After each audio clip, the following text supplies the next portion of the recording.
For the timeline of our activities, on week 6, we first started by designing our poster and creating a survey with the questions we have designed using Google Form. Then, using the Google Forms link, we generated a QR code to ensure our survey is easy to access.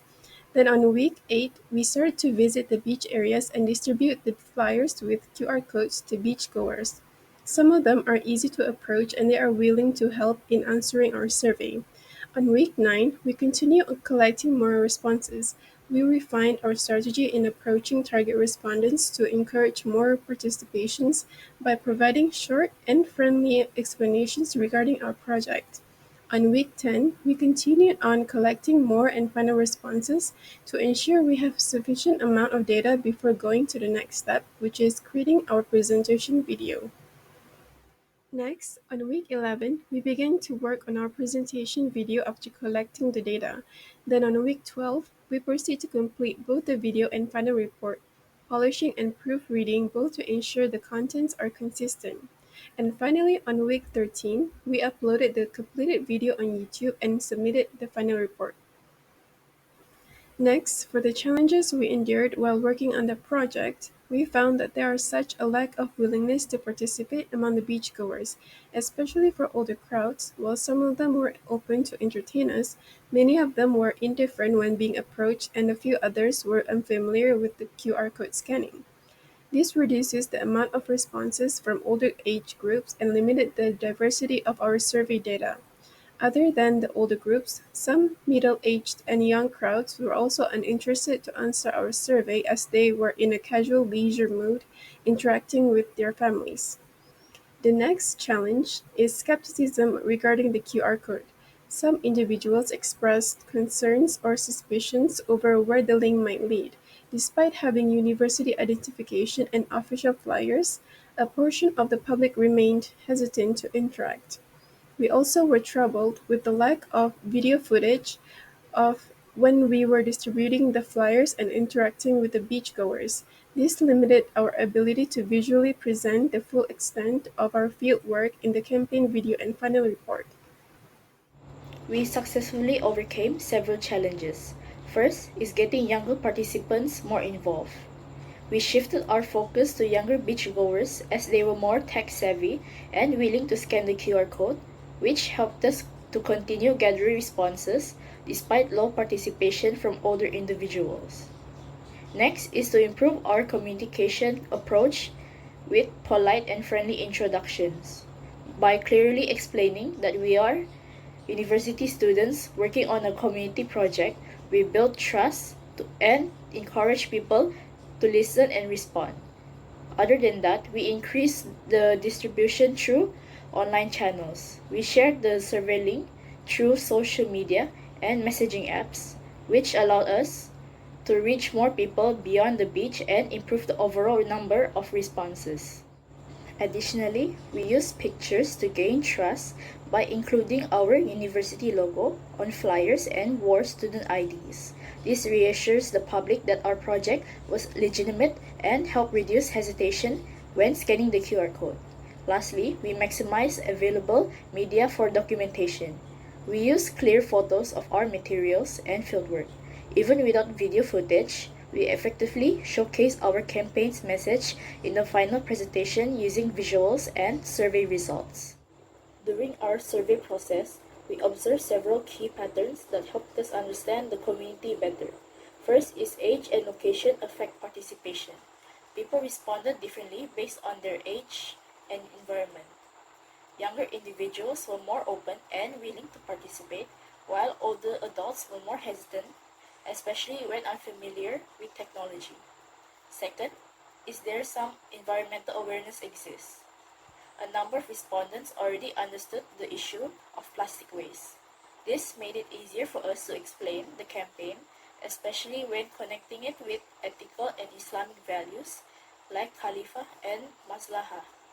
Next is setting influence engagement. The beach setting had both benefits and challenges. While we met a diverse group of people, many were in a relaxed or leisure mindset, so timing was important.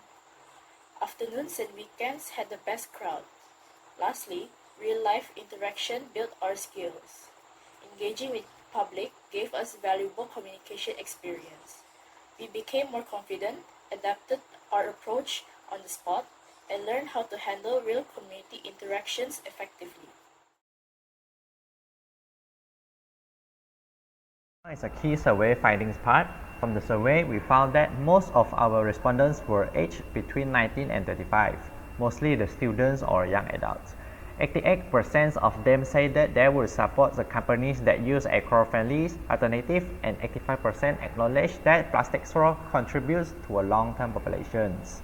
Importantly, 91% of Muslim respondents believe that taking care of the environment is a religious responsibility.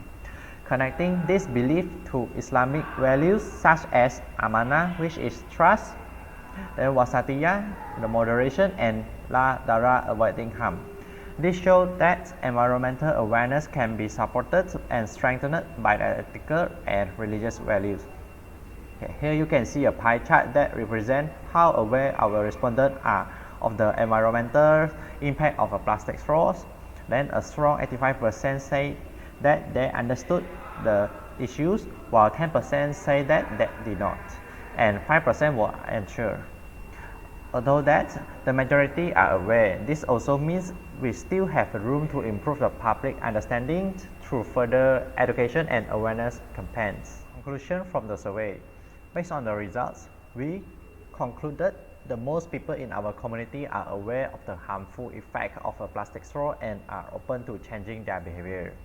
Many are willing to switch reusable or biodegradable alternatives if those are available. The link between the Islamic teaching and environmental care was also clear, showing that when ethical values are integrated into a campaign, they can motivate people more deeply. The challenges faced in the closing phase. Of course, we face several challenges in this final phase. First, analyzing the open-ended responses from the survey was very difficult than expected because some answers were not clear. And second, when we were finalizing our reports, we struggled to format charts and table properly, which took more time. And in our video presentation, we also had a problem with editing, especially sending the voice over with the visuals. And lastly, our respondent group was not very diverse. Most were students, which limited the range of opinions in our result. How we solved the problems. To overcome these challenges, our team worked together and divided the responsibilities. Each member focused on a specific section of the data to make analysis faster and clearer. We used Excel to organize and filter the survey responses, and we held online meetings to make sure everyone understood the same interpretations. For the video, we used a Canva and the simple editing apps. We also added subtitles and recorded the voiceover in a quiet space to improve the sound clarity. And then to get more survey responses, we extend the deadline and share the form again through social media. Now it's a strength and a weakness of our team. One of our biggest strengths was teamwork. Everyone in the group was responsible and communicated clearly. Another strength was creativity. We successfully connected the ethical and Islamic values to an environmental issues, making our message more meaningful. However, we also face some weakness. We relied too much on responses from students and didn't manage our time very well during the editing video stage. These are areas we can definitely improve in the future project. Our project was successfully achieved the main objective.